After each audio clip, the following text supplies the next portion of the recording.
Good afternoon, ladies and gentlemen. We have a very interesting session ahead.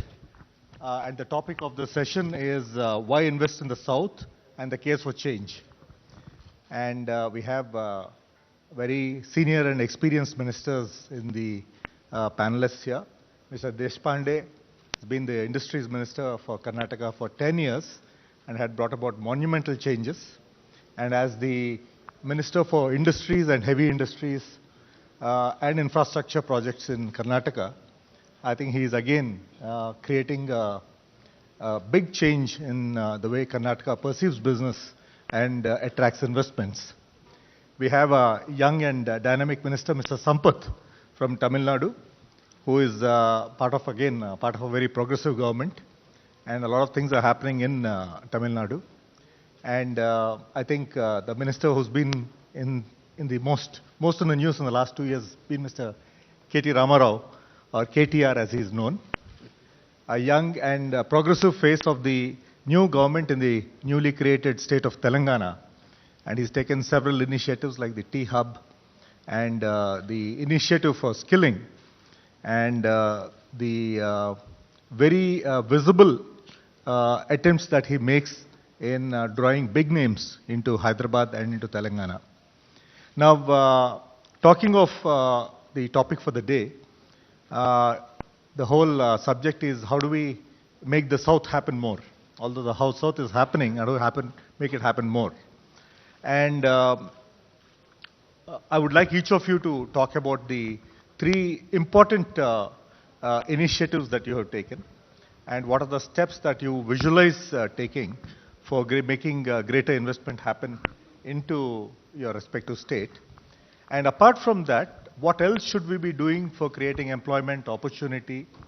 And should we be focusing as a state not only on our strengths, but also the competencies of other states which are in the neighborhood, and probably focus on one or two issues ourselves while we accentuate or leverage on the strengths of other states? I think this is the perspective that we would like to hear more than what you have already done so far. And believe me, I think the nation has taken note of some of the initiatives of some of what you have taken, what has happened in the past. And I think there is a need for a greater thrust at the moment. And I would like all of you to talk about it. Remember that this is a post-lunch session, so we have to be really alert and smart to keep the audience clued in. After them sleeping already. So I would like to begin with the most seasoned Mr. Arvind Deshpande to speak first on the topic of the day, sir. Thank you. It is true that though investments are flowing in the country, more so is coming to southern India. There are various reasons for that. If you look at the multinational companies or the Indian companies, major Indian companies, they have made a home for them mostly in southern India. The reasons are many. To say a few, compared, ultimately an investor wants safety for his investment. Also a state which is environmentally friendly for investments. A state which is more transparent in its decisions. And hence, you will find the law and order compared to northern India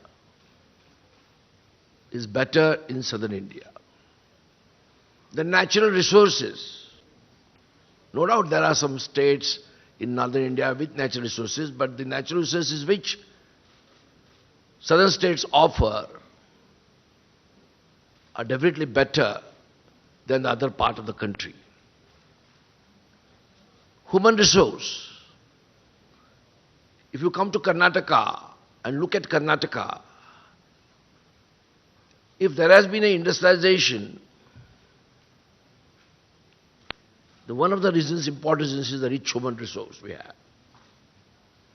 More than 450 to 500 R&D centers are in Karnataka, Bangalore and other parts. Mainly, name the multinational company, name the Indian company, they are there. And hence, today, the large opportunities for southern India to attract more investments. And we in Karnataka, you name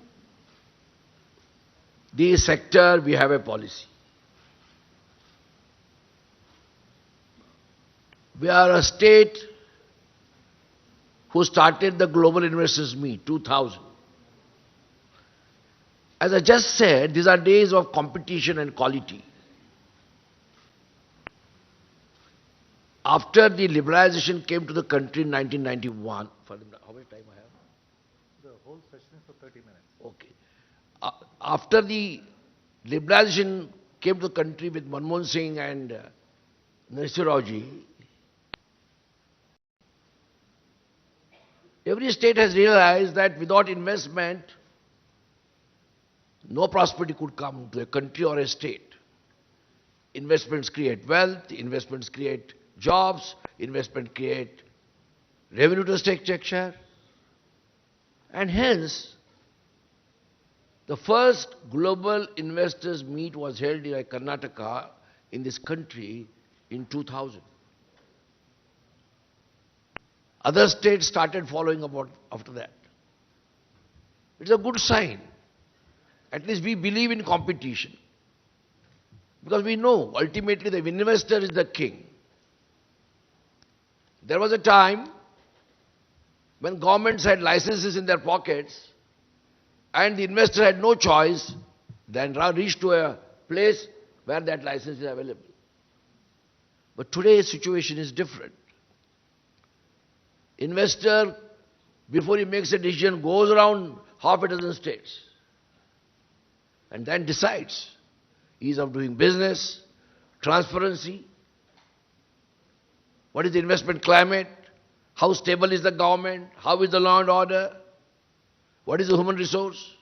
And I'm proud to say very humbly that we believe in competition, and competition has brought a lot of transparency. A lot of transparency has come because of the competition.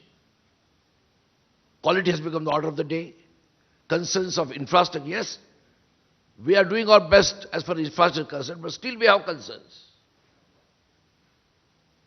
They may be in other part of the country or in the world, but I don't take pride into that. But we are looking at infrastructure. So Karnataka, if you ask me, we are the leaders in startups, not in the country, in the world. We brought the first IT startup policy in the country. Today we are the leaders in IT, BT. 1.5 million professionals are working in IT industry in Bangalore. I recollect my old days, 97, when some friends from industry came and told me, why not you bring information technology policy? And we brought the policy in 97.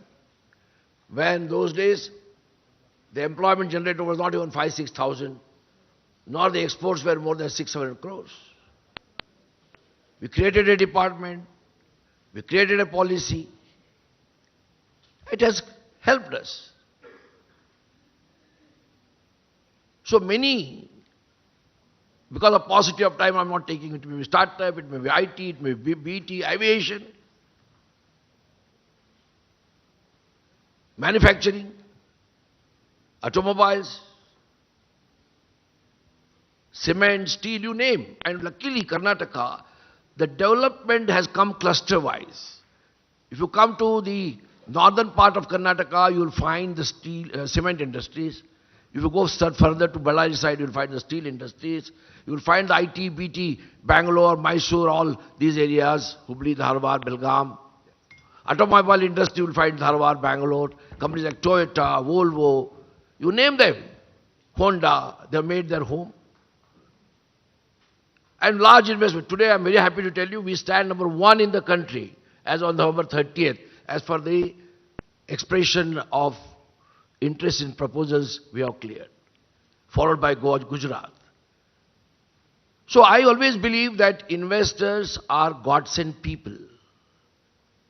And we have to be more transparent and create a confidence. Confidence is very important for investors. Without confidence, nothing happens, and we create a confidence.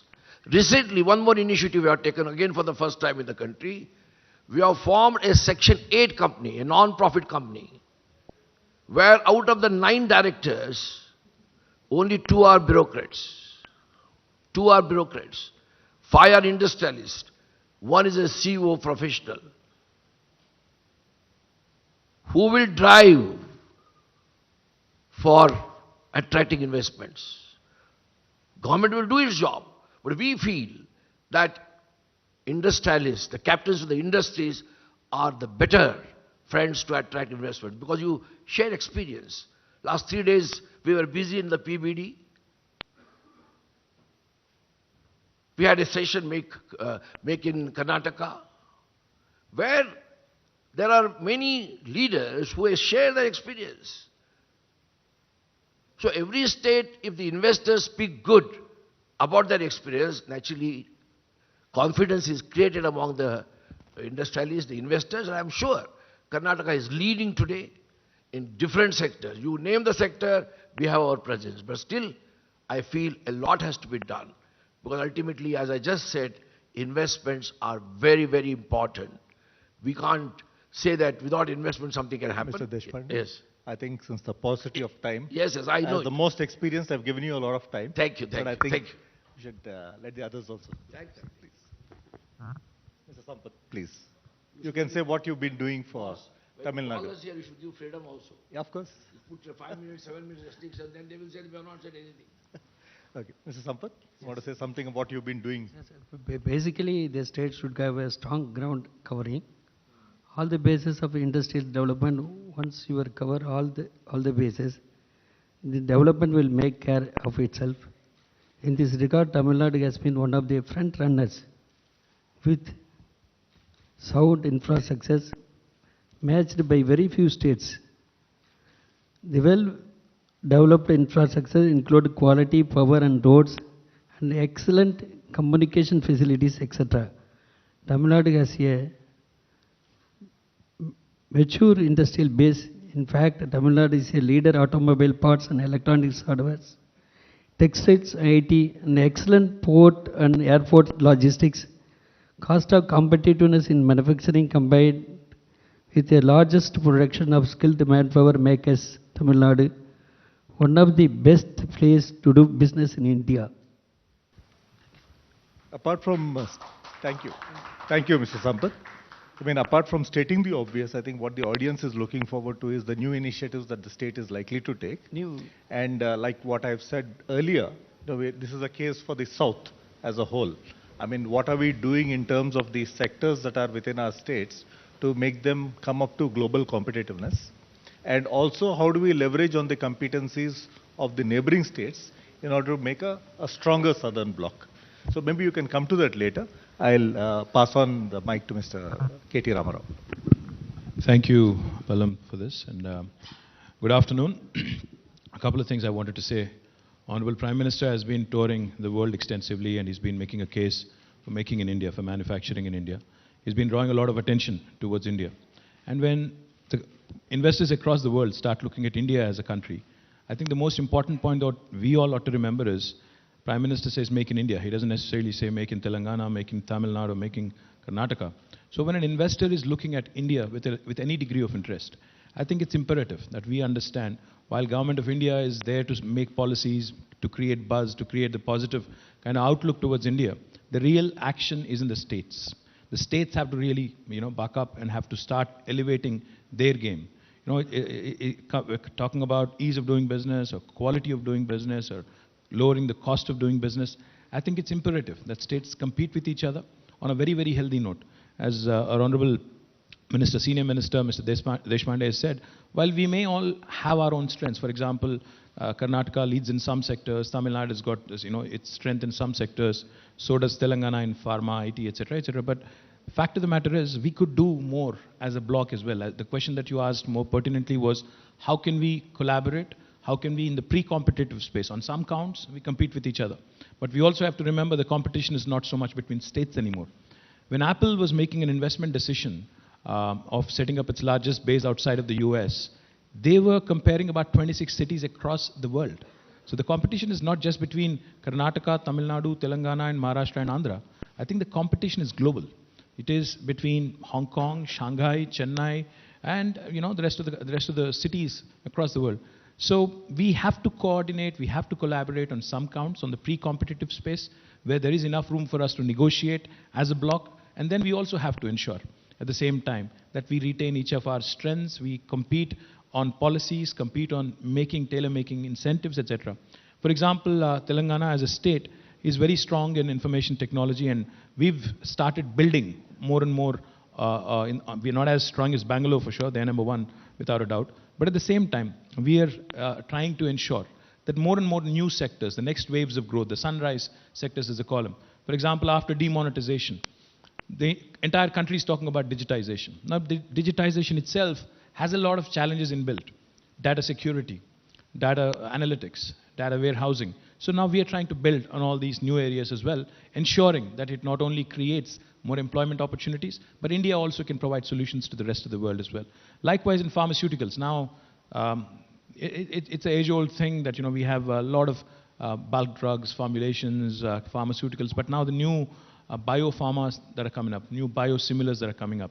Now, these are the new sectors that India as a country, not just we as states, have to start looking at as a nation, and we have to start making policies together sometimes, and also each of us on our own sometimes, and start competing with the world.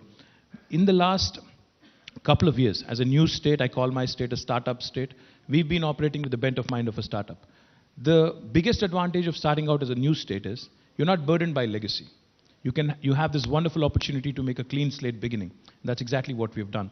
For instance, when we started formulating our new industrial policy, our chief minister said, we're all politicians sitting on the, including yourself, of course, on this platform. So our chief minister said, remember you've been elected for 5 years. The first year goes in settling in. The last year goes in fighting an election again. So all you have is 3 years. So don't try and reinvent the wheel. Don't try and be a rocket scientist. Go and pick up from the best, imbibe from the best practices out there. Ensure that, you don't reinvent the wheel. So what we've done is, with respect to our industrial policy, we looked around. We said, Singapore, number one on ease of doing business. Why are they number one? So we took salient features from their policy, made it our own. Today, Telangana allows for self-certification. As an investor, you don't have to seek a clearance if you want to start an enterprise in Telangana, unlike any other state. Number two, we promise time-bound clearances, 15 days. And if I don't deliver on the 15-day promise, on the 16th day, it's a deemed approval. All my bureaucrats get fined if I don't deliver on the 15-day promise. So, setting new policy benchmarks, collaborating with each other. Thank you. Collaborating with each other, setting new benchmarks, working together in some cases where synergies are possible, and ensuring that we together, the most important thing, we together as southern states make a case with Government of India on some counts. As an advocacy group, reaching out to Government of India, saying make in India enough is not enough. You also have to ensure that people who want to come in and invest are also provided with incentives, with the kind of policies, the kind of regulations that make more meaningful, that make for more meaningful investments. That's what I'd say. Thank you for those opening statements. And one significant thing that Mr. Deshpande has said is about improving transparency. And he said that comes about with greater competition. The situation on the ground, as we all know it, when industries come in, there are hidden costs, either political parties or the official machinery. How do we minimize that? How do we minimize the hassle? How do we minimize the ease of entry and the numerous licenses, the harassment by different departments? How do we minimize that and make it a much more attractive destination? Mr. Deshpande. Please understand, I don't totally deny that there are no hidden costs. But today those days are gone. If I tell the investor, you are investing, do something, I think he will look at Andhra or Telangana or go somewhere else. Please understand, things have changed. Maybe in real estate projects, some may be based. What can you ask an investor if you want to put a food processing project or if you want to put an automobile project? And with multinational companies coming in such a big way, I don't think such discussion takes place. At least I have not heard of such discussion take place. I had been 10 years tenure as an industries minister earlier and now. Yes, okay. There was a time, I don't deny, that parties used to collect, but there was a different way, not on the clearance of proposals. I don't think Karnataka has that stigma on their head. Yes, let me be honest, we are a political party. Okay, we do something election, something come, yes, we might have requested somebody might have helped, but not on clearance of files. Please understand, today, investors, I said, they are God-sent people. They have become very important.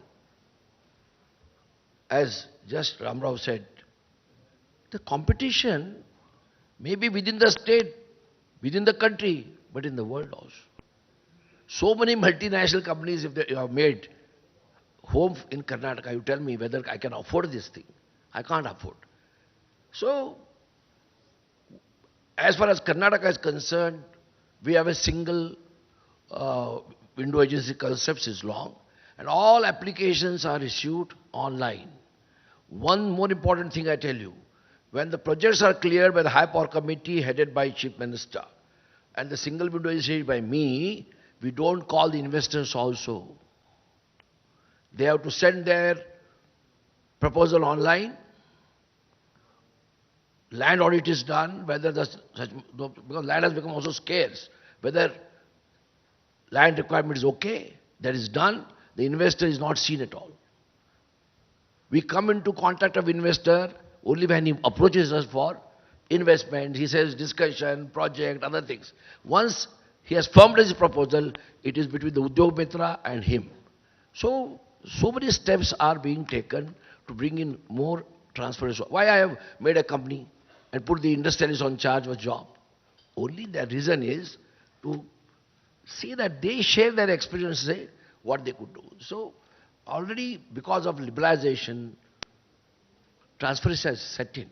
Please understand this. It is very difficult for any state government to afford that, do that job and also survive. They may survive for a short time, but a long time it will go, and this spreads. It can't be hidden, you see. Something as an industry minister, I do something, would do it say it will be hidden? It cannot be. So I don't think those things are there. If somebody is having that, it may not. Please understand, today you tell me, Prime Minister is talking about startup India, make in India, digital India. With all respect, we are with the Prime Minister on all these fronts. This has been started long back in Karnataka. Huh? Bosch came to do manufacturing in Karnataka 60, 70 years back. So, we definitely agree that ease of doing business. I wrote to the Honorable Minister, Nirmala ji, I received a letter there for yesterday. What is ease of doing business? Making everything online is ease of business. With all respect, I am not criticizing the state. Today, Jharkhand and other states are finding third and fourth position. I have gone down with 89% mark. I said, what is more important is what the investor speaks about the state. What is his experience? What is the law and order? What is the infrastructure you have provided them? What is the transparency he has? That is more important than making everything online. You make everything online and you don't give any results. What is the use of that? She has written to me saying that, yes, all these suggestions will take up in future. I believe that, see, investors are very important. Investors' opinion is most important. If investors say Karnataka, oh, very bad state, you should presume this is a bad state. If investors say, yes, it is a good state, doing good work, you should understand that they are good work. So I think even the Commerce Ministry also, when evaluating, with my experience I'm saying, evaluating what I said, they should look at it. Investors, what they say, what is the transparency you have, what is the infrastructure you have created for them is more important than just making online. I make everything online. And what you do, don't give you result. So what is the use of that? Thank you. Before I ask others the same question, one of your recent statements that I've seen of KTR is saying that you would like to see the cost of business going down. As a former HRD minister, one of the things on my mind is the amount of youngsters who are coming into the workspace and the mismatch between the what is being created out of our institutions and their industry readiness. How do we address this? How do we create more opportunities while we address this imbalance? I would like you to answer that. So just a couple of things before I go to your question about skilling. On the hidden costs and on the overall idea of making it very transparent and graft-free, we as a state have started instituting changes which are of permanent nature. We believe, our Chief Minister is a man of the firm belief that individuals are ephemeral. We come and go, but institutions are permanent. Processes have to be, permanently set up in such a way that no government, no successive government, irrespective of what political affiliation, can change them as long as people and investors want them. That is what we've been trying to do. For example, in our state, when I said time-bound clearances, it is by statute. It is not by a mere government order or an ordinance. It is a legislation passed by the Telangana state legislature. Now, let us not wish away that there isn't any more graft or hidden costs. When I have to set up as an investor, when I have to set up an enterprise in a rural area, in a panchayat, I've received numerous complaints and I've seen numerous instances when the local panchayat fellow tries to, block the work or stop the work or, irritate you in some form or fashion. So it's not graft at the highest level we are talking. We're talking about a systemic change that has to come into India to ensure that investments are, made that much more easily. Now, it's not just about ease of doing business is not just about a good entry policy. We also need a good exit policy. If there is a fallout, how do you address a dispute? There isn't a good dispute redressal mechanism in our country. So we're also trying to come out with a good dispute redressal mechanism and an exit policy also. Because ease of doing business should be a comprehensive, well-rounded policy which also works on the ground. It's not just about making a few processes online. It's actually about implementing them. Now, coming to your question about the mismatch between what the industry wants versus what is being imparted in our academic institutions. As Minister HRD, you would completely appreciate this as a former minister.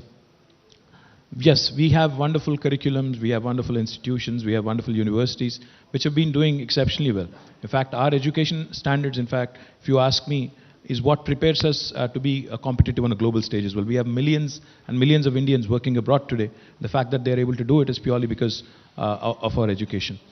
At the same time, when it comes to our job readiness, I completely endorse your viewpoint that most of our children are very sound when it comes to their technical know-how. But when it comes to their articulation, when it comes to their ability to present, the soft skills, they're certainly not there. So to make a child, to make a student job ready, we've launched what is called as TASK, the Telangana Academy for Skill and Knowledge. What it essentially does is it tries to bring about an alignment of expectation between what the industry wants and between what is being imparted in our educational institutions. The second thing we also do is, in fact, we're studying the German model, the dual model, where you actually start working as an apprentice while you're actually in a school. In fact, our Chief Minister has been a big proponent of tying up the institutes, as in, if you're a mechanical engineering student, you better be tied up to a manufacturing enterprise. Likewise, if you're an information technology student, you might as well be tied up to an information technology company where you can work as an apprentice or as an intern and eventually actually learn the job skills and be ready, job ready on day one. So we've been trying several things, but I think the model that works well for India would be the German model, a dual model. But I think Government of India also has to start. And these are the initiatives where states have to speak together in unison, in one voice, saying you have to offer course credits for going through a practice school kind of a mode. Some private institutions like BITS Pilani do it. So government also has to step in, Government of India has to give a direction to the states, has to give as from Ministry of HRD, has to give a direction, has to give a overall policy support to give course credits as well. So I think it's a combination of all these things.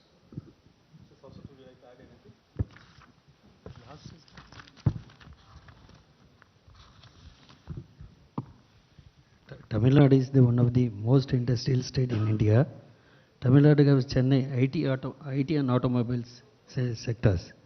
Coimbatore makes most motors in India. Tirupur makes most of the textile in India. Sivagasi is South Asian hub for fireworks. Salem steel plant hosted most of the production offices and hub. Bangalore is stationed here for tax reasons. Neyveli coal, Madura coast TVS vendor. Trichy Bell, Ooty, Kodaikanal, Tirunelveli, Kanyakumari, Thoothukudi, and so many different places. All these places make money for local jobs. Also, Tamil Nadu has the highest density of educational institution in India. Representation almost 30% of engineering workers. Engineering institution of the country of that means employable population is always high and or south for in other places. With regard to sunrise sector, states have a vision. Tamil Nadu has a vision to become a capital for aerospace park. And defense components manufacturing sector also with nano and biotechnology field as mentioned in its policies, new policies. Thank you. So, before I open the floor for discussions, ladies and gentlemen, I would like to briefly summarize what has happened here. You've heard three experienced and very seasoned ministers speak. You hear what has happened in the past, what are the initiatives are to be taken, and you've heard some of their thoughts on creating employment and attracting investment. I think there is much to be done.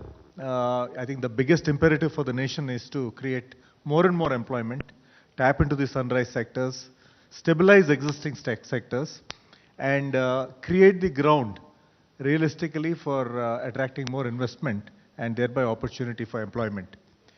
While we consolidate the industrial environment as a fast-growing economy, I think there are a number of other factors that we need to consider, considering the fact that we are in a very globalized environment. So the competition is not just between states, but also with the rest of the world.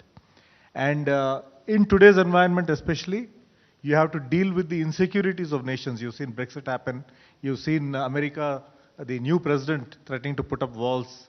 So in this environment, how do we protect ourselves, our interests, and yet create an opportunity? So I think that is the thought for the future. And now I would like to open up the floor for questions. Please. Please introduce yourself first and ask the question. Thank you. I am Dr. M.S. Madhivanan from Khabare. I am the chairman of the Confidence in the Weaving Industries. And I thank you very much, the Honorable Minister, for your excellent presentation. I would like to ask the Honorable Minister from Tamil Nadu. Tamil Nadu is a leader for textiles. It is the second largest producer of weaving industry, and number one in spinning, number one in the country in handlooms, number one in the country in the knitting, and number one in the country also in the garment manufacturing. Such being the case, many USPs we have in our country. We have good seaports, international airports, and many facilities we have, skilled employees we have. By having that, why don't we make Tamil Nadu the best place for the textiles, not only in the country, but the world, because the world requires a lot of textiles, because it has got many infrastructure facilities. I would like to ask him in Tamil, please, if you permit me. மாண்புமிகு அமைச்சர் அவர்கள் கேட்டுக்கொள்கின்றேன். தமிழ்நாடு இந்தியாவிலேயே முதலாவது இருக்கின்றது ஜவுளித்துறையிலே. நூற்பாயிலே முதலாவதாகவும், நெசவுத்துறையிலே, விசைத்தறியிலே இரண்டாவதாகவும், கைத்தறியிலே முதலாவதாகவும். We are number one in ginning, knitting and textiling. So I expect you should have more opportunities. Why don't we make this Tamil Nadu should be number one in the world, not only for the country, for the nation. Why don't we attract more investors from across the globe? Textile is marine discharge. We have marine discharge. There's a lot of pollution in this industry because of the dyeing. We need to have a discharge. So near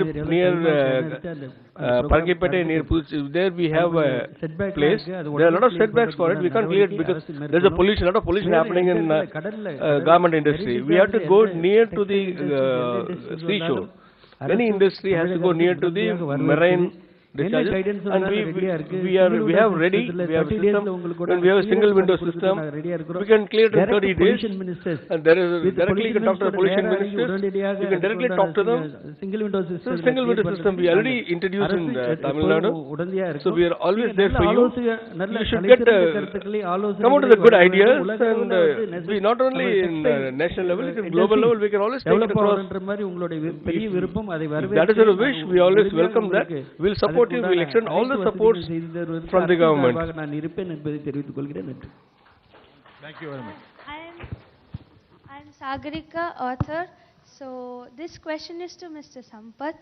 I'm from Trichy, and we had agriculture and BHL, but now there are no rains, less rains, and Kaveri is dried. So before in BHL we had more than 20,000 employees, but now we have 7,000. And the students, they go to abroad in Chennai or Bangalore to work there. Trichy is getting older and older. So how are you trying to save Trichy? Clear. Once again, please. You want to ask in Tamil? முன்னாடி நான் வந்து முன்னாடி BHL வந்து So there is a BHL, there were 20,000 people working in BHL. Now only 7,000 people are working in BHL. Bell நிறுவனத்தை பொறுத்தவரை பெரிய sector அது. There's a big sector. There's a vessel sector. Bell. But இப்போ இருக்கிற students எல்லாம் all the students, they go abroad or they move to Chennai. Nobody works in Trichy. So how are you going to save Trichy? அது southern districts for industrial corridor, Thuthukudi to Madurai. Madurai to Thuthukudi industrial section. 20,000 acres. There are 20,000 acres. land we have acquired land there for Sipcot. We are going to create a land bank.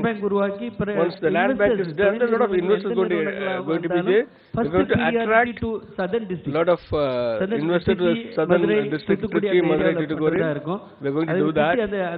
Trichy student, manpower, engineering student, manpower, a lot of people. There are students coming out of this. Trichy, we are going to attract them, we are going to absorb them, and there are going to be a lot of incentives to attract investors to the southern district. So don't worry about it, you can use the point, you can use the opportunity. So the present government has got 4.5 years in power, so we are going to maximum measures and possibilities, we are going to do that to invest and develop the system. So we can give anywhere, not only in Sipcot, we can give there. Even if you are investing 50 crores, we can get a land for you in around the southern states and districts. So there are only 7,000 students are there. So we are going to absorb. We can absorb all the people out there, all the students. I can give you the guarantee. Any other? No, that's it. I think we are running out of time. Any other questions, but not to Mr. Sampath, please. To the other two ministers. Yeah, not to Mr. Sampath, right? Go ahead. Not a question, sir, but a clap to Mr. K.T. Ramarao.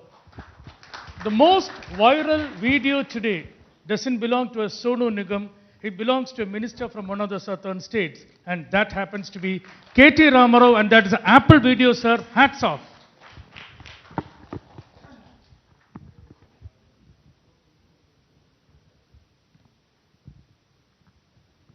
See, the question is to the moderator. I'm Santosh. See, the problem is when they are forming a government, the selection of ministers, whether they are expert on the trade or just they select, okay, you become the finance minister or you become the industrial minister or you become the railway minister. And I personally, don't understand how they opt, for some particular ministry. Can you throw some light on that, please? I think in public life, we represent the wisdom of experience and also understanding what the people want. So it's a huge responsibility, and I think we cannot confine ourselves to just one discipline. So it's a matter of the people who are heading our parties or our governments, and it is their prerogative to see who has what skills and who might fit into a certain role. Like, my background has been in information technology, and I thought I would probably picked up for communications or information technology. But I was picked up to head into the Ministry of Defense. But I learnt, and you pick it up. It's just like IAS officers, like the officers we have in the system. You do pick it up, and then, it's for you to deliver. And it's mostly common sense and what is expected of you and what is your duty. I think that becomes the most important factor. Anyway, having said that, I would also ask Mr. Deshpande to respond on that. Please understand, we are in a democracy. It is not US, where you will be seeing the press, the US president-elect is trying to select his team. Unfortunately, when a ministry is formed in any part of this country, in any state, considerations are different. Unfortunately, merit is getting compromised. Persons get responsibility depending their loyalty to the leader, the caste he belongs. These are all unfortunate things. But in ultimate democracy, you can't ask. In Karnataka, now there are 224 legislators. Every legislator has a right to become a minister. Why he is made, you can't ask. So this is a very unfortunate situation, I agree. Things should happen, people with background, knowledge. But still in a democracy, there are some, I have been almost nearing 5 decades in politics. I started my career in 71. I have seen most illiterate ministers have become one of the best ministers with their common sense. And most extraordinarily intelligent people have also failed because they have no practical knowledge. People come from grassroots also. They have been proved to be great leaders. I can only say, friends, see, India has a great future. By 2025, India is going to become the most powerful economic power in the world. But understand, at the same time in 2025, India will be the only nation with youngest population of 29 to 35 years. What are we going to do with this population? Like Mr. Raju rightly said, we have to industry has to consider these aspects also. Industry today, if you want to survive, please understand, globe has become a small village. Competition has become severe. There was a time when manufacturers were the king of the century. Fiat and Ambassador was manufactured. What the consumer had to say? Nothing. Whatever condition it was, whatever mileage it was given, he used to take and go away. Today, this is consumer's market. It is not manufacturer's market. So industry also has to become competitive, qualitative, effective, more thrust on R&D. It's very important. Otherwise, I don't think the industry can survive. The way the Honorable elect US President is going, I don't know whether he's thinking of deglobalization. If you look at Britain, Europe, the Brexit, you feel deglobalization, whether it is trying to come. So we have to be very careful in all these respects. And in Karnataka now, we are giving more thrust on skills. We also constituted created a skill ministry under direct chairmanship of the Chief Minister, so that our children, our younger generation, get the right skills. Unfortunately, what is happening? What is taught? I was for some time education minister also, when my friend was the HRD minister. Please understand, we have to teach our younger generation what they require in the present world. It should be helpful to them. So in Karnataka, we are trying to see that more and more curriculum change, more technologies are adopted, EduSide education has come, cloud technology we are trying to introduce. So things have to happen, and industry will have to play an important role.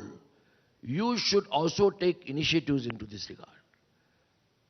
Just CSR activities means in your areas if you construct some 10 toilets and 1 drinking water is not sufficient. You should also help in creating rich human resource. Only with rich human resource and research things can happen, and all the southern states have great future. India has a great future. It depends on the leader, how you lead, and how you take people into confidence. With this, I'm really thankful to India Today for giving all of us an opportunity to be here and say few words and our thoughts. And lastly, I'm telling you one thing. I'm not competing with my friends. I have done enough competition. But I can tell you one thing. I always say it. I said it before the Prime Minister also, other day when he was for the PPD. Karnataka's strength is innovate in Karnataka, invent in Karnataka, invest in Karnataka, because the future India is going to be created from Karnataka. Understand this, which is very important, because those strength Karnataka has. No other, with all respect, my young friend is doing a good job. I compliment him. Telangana is doing a very good job. I'm proud. I met him in a civil aviation's meet also once in Delhi. I'm very proud. These youngsters should come forward. But please understand, the strength of Karnataka are so great that they're amazing. And some of you, I don't know whether, there are some friends from Tamil Nadu also who have invested in Karnataka, like Venu or Velia, and other friends are there. But please understand, Karnataka, Southern India, India, all have a great future, and I wish all the states good luck. Thank you very much. Thank you. Thank you, Mr. R.V. Deshpande. That was very nice of you on that very positive note. And may all the states flourish, prosper. I would like to call on stage Mr. Varghese Joseph. He's the Executive Director for Hitachi, to kindly come on stage and felicitate all of our 4 esteemed guests, our 3 ministers and the former Union Minister. Mr. Palam Raju, thank you so much for moderating the session as well. It's been a pleasure.